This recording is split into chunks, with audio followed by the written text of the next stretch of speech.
as leaders are constantly looking for ways to effectively lead others and help them become the best versions of themselves. So do you have any advice on what you believe the most important qualities of a good leader is that can help us all as a group? Oh, by far the most important quality in a leader, I think, is the quality of listening. That is, if you want to bring people along, you have to know what they're interested in. You have to know what will actually attract them, and you do that by listening. And then once you have an idea of what they're interested in and how that relates to what you want to do. You still do what you want to do in the end, but you have to figure out how it relates to what they are interested in, and then you figure out where's the nexus between those two things, that you can show them what you are interested in and what they are interested in, have a crossing point, and so you can then bring them along that way.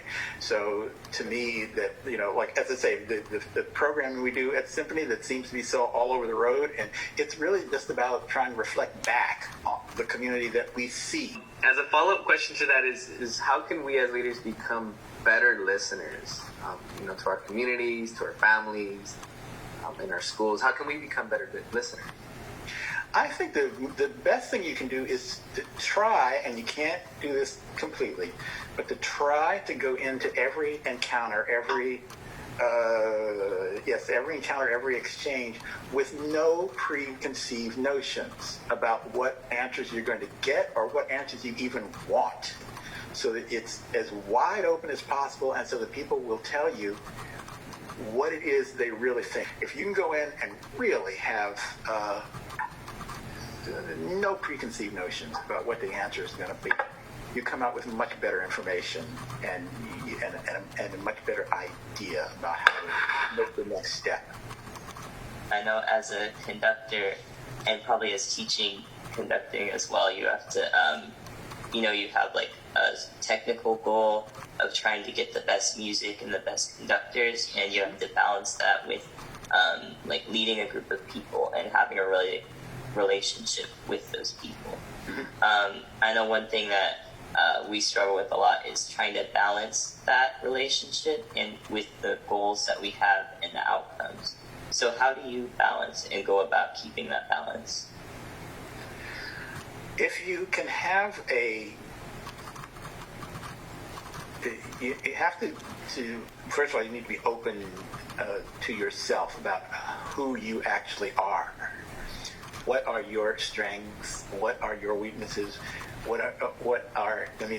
All of that makes it much easier to do these things.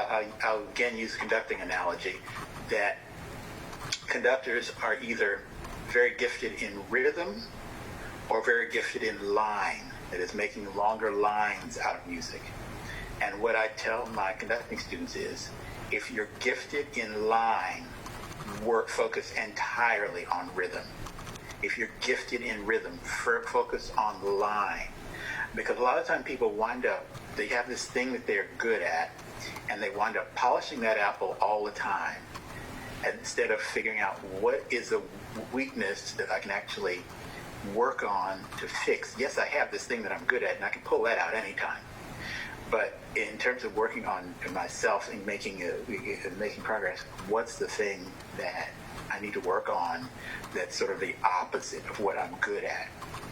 And find ways of working at that while you still use your strong suit, whatever it is, to propel you forward.